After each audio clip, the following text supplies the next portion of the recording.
Vitinha হিসেবে পাওয়া যাচ্ছে না, এবং ব্রুনো ফার্নান্দেজ সম্ভবত এই দলের জন্য সবচেয়ে বড় আপসেটের জায়গা হবে। ক্রিস্টিয়ানোর সাথে টিমের যোগাযোগ নাই, সেই দিক থেকে Spain maybe Luis de la Fuente প্রথম ম্যাচটা ড্র করার পরে গ্র্যাজুয়ালি তারা কিন্তু আস্তে আস্তে অনেকটা উন্নতি করেছে, এবং লাস্ট ম্যাচে আমরা যদি অস্ট্রিয়ার এগেনস্টে অনেকটাই স্বাভাবিক ছন্দে আমরা স্পেনকে দেখেছি, 3-0 গোলে জিতেছে। উইংগুলা মোটামুটি শার্প। অ্যালেক্স বায়নার উপরে আমার খুব একটা ভরসা ছিল না, যেহেতু নিকো উইলিয়ামস খেলতো এই জায়গায়, বাট অ্যালেক্স বায়না আই থিঙ্ক কিছুটা ভালোই করেছে। না, আমি ব্রুনো ফার্নান্দেজের ক্লাব খেলা আর ন্যাশনাল টিমের খেলা মিলানোই যাচ্ছে না, কোনোভাবে মিলানো যায় না। এবং আপনি Manchester United say one of the কি প্লেয়ার, বাট ক্লাব মানে ন্যাশনাল টিমের কিন্তু সেরকম আমরা কিছুই দেখতে পাচ্ছি না। সো আপনি যেটা বলছেন যে individually they are good players, no doubt about that, কিন্তু ফুটবল দলগত খেলা।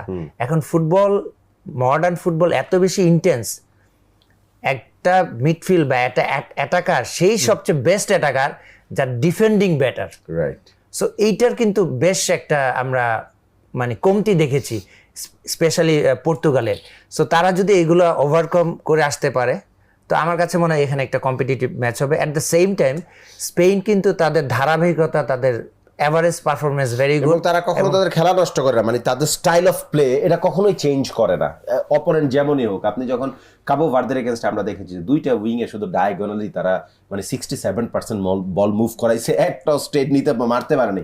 বাট আবার অস্ট্রিয়ার এগেনস্টে খুবই চমৎকার, স্পেশালি আমি যদি মিকেল ওর নাম কি ওয়েজবাল, হ্যাঁ ওয়েজবাল যেটাই হোক, বিভিন্ন কমেন্টেটরের মুখে বিভিন্নটা শুনি, হি ইজ নট আ মানে প্রপার নাম্বার 9, তার ক্লাব এসে নাম্বার 10 পজিশন, এবং most of the time right উইংয়ে খেলতে দেখেছি আমি তাকে, কিন্তু একাধিক হচ্ছে কয়েকটা চারটা গোল করে ফেলেছে মনে হয়।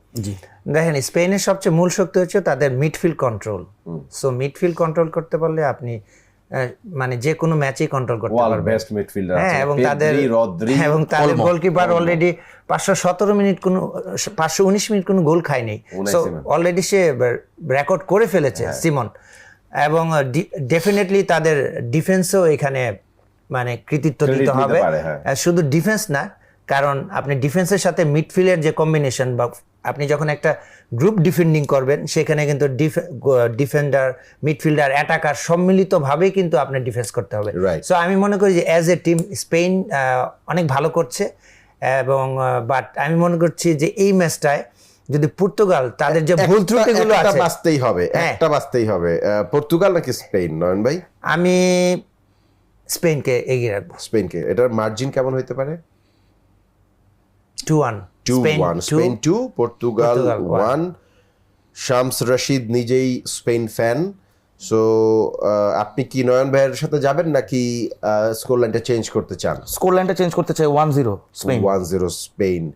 মানে শামস লম্বা সময় ধরে এই খেলাগুলা ফলো করে বলে খুব ভালো করে জানে স্পেন অনেক গোল করে না, মানে এর চেয়ে বেশি পারবে ওরা, অনেক গোল করেও না, মানে গোল কর 2010 ওয়ার্ল্ড কাপের দিকে তাকান, মানে কিভাবে গোল করে বুঝতে পেরেছে যে হয়তো বা পর্তুগাল বেটার ফুটবল খেলবে, ওইটাও ওনার মাথায় আছে। তার মধ্যে চেয়ারের মধ্যে ভয় আছে। যাই হোক, এখন এটা নিয়ে অনেক আলোচনা করার সুযোগ নেই, টাইমও নাই।